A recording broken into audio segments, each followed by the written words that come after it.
오늘 저희가 주목한 두 개의 스토리는 박용진, 김영주 부의장 등이 특정 항목에서 이른바 빵점을 맞았기 때문에 하위를 차지한 것 아니냐라는 동아일보의 보도. 두 번째는 이수진 의원이 제기한 동작에서 벌어진 일입니다. 이 모든 불만들에 대해서 이재명 대표는 뭐라고 답변했을까요? 의혹을 일축했습니다. 그러면서 이 대표의 발언이 흥미롭습니다. 우리 당은 이 모든 게 시스템 공천이다라고 주장했습니다. 이게 시스템적으로 이루어지는 공천이란 뜻입니다. 김영계에게 불이익 주는 거 아니냐는 그런 의견도 나오고 있는데 민주당의 공천은 1년 전에 확정한 특별당규에서 시스템 공천을 하고 있습니다. 각종 위원회에서 합리적인 판단을 하고 있는데 낙천되신 분들이나 경선에 참여하지 못하는 분들은 매우 억울하실 텐데 위로 말씀드립니다. 불가피한 점들을 이해해 주시기 바랍니다. 당대표의 발언은 지금의 당에 일고 있는 그리고 전직 당대표와 전직 총리와 전직 민주당 출신 국회의장이 비판한 모든 문제 제기를 부인하는 답변입니다. 일축한 겁니다. 공천에 문제 없다는 겁니다. 시스템으로 이루어지는 공천이라는 겁니다. 민주연구원 부원장 출신의 최병천 전 부원장께서 보시기에는 이게 다 시스템 공천으로 보이십니까? 제가 보니까 이게 실제로 시스템 공천이 맞는 것 같은데요. 9대1 시스템이에요, 재밌게도. 9대1 시스템이 무슨 말입니까? 지금 하위 20%에 포함됐던 분 중에 31명 중에 28명이 비명이라는 거거든요. 대략 추림액이 한 90% 나와요. 예. 그러니까 비명 90%, 친명 10%. 그리고 또 재밌는 게 지금 그렇게 9대1? 그렇죠. 그리고 공천 과정을 보면 우리가 비명횡재, 찐명횡재, 비명행사, 찐명횡재 있고 또 재밌는 거는 비명은 경선, 친명은 단수예요. 그런데 최근까지 51명 중에 45명이 친명이고 비명은 6명이에요. 예. 그래서 단수 공천 비율도 딱 90대 1이에요. 그것도 9대1이군요. 그렇죠. 그래서 이게 그 시스템 공천이긴 한데 비명 찍어내기 9대1 시스템 공천이다. 그런 점에서 좀 문제가 많지 않나 이런 생각이 듭니다. 예. 9대1 시스템 공천 아니냐라는 비판이었습니다.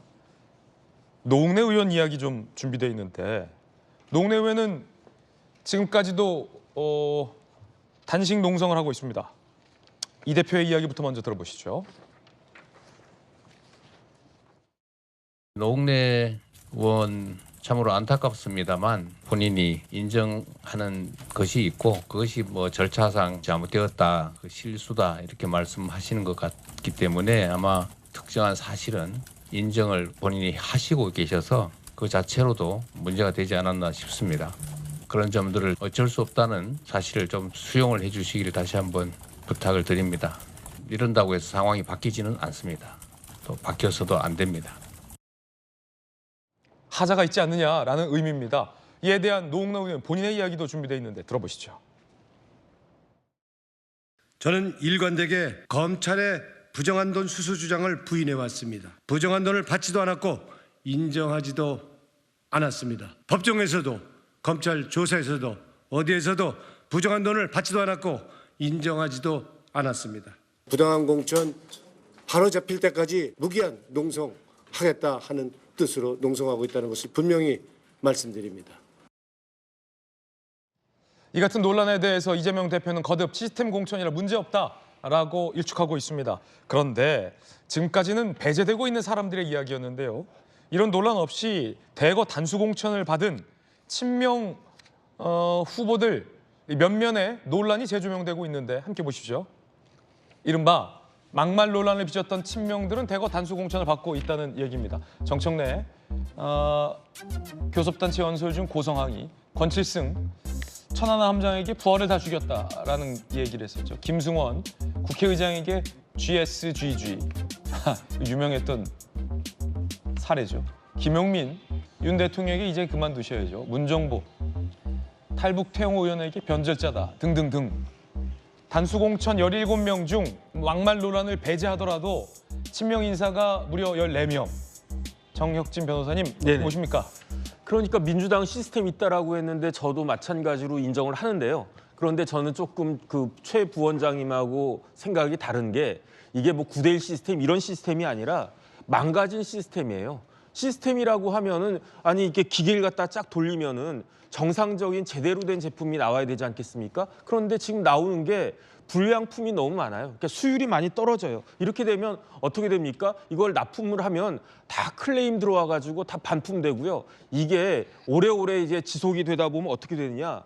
회사가 문을 닫아야 되는 그런 상황이 있지 않겠습니까? 예컨대 핸드폰을 갖다가 샀는데 이게 제대로 뭐 전화도 안 걸리고 뭐 그다음에 아무것도 안 된다. 이거는 그 공정이 잘못됐거나 시스템이 잘못된 것이 아닌가. 그런데 지금 제가 봤을 때 그 공통점이 있어요. 어떤 공통점이 있냐면 요번에 공천에서 탈락하거나 하위 10%, 20% 이렇게 받은 사람들이 나가면서 하는 이야기가 뭐냐면은 지금 민주당은 사당화되고 있다는 거 아니겠습니까? 그런데 이 사당화를 제가 곰곰이 생각을 해보니까 두 글자로 줄이면 그게 뭐가 되느냐? 독재가 되는 거예요. 그러니까 민주당은 맨날 그냥 거의 그냥 뭐 이렇게 계속 반복되는 이야기처럼 뭐 검찰 독재 그렇게 이야기하지만 지금 민주당에서 탈당하거나 아니면 이렇게 불만을 가진 사람들이 이야기하는 사당화는 결국은 대표 독재 아니냐 저는 그런 생각이 듭니다. 예, 정혁진 변호사님 의견이었습니다.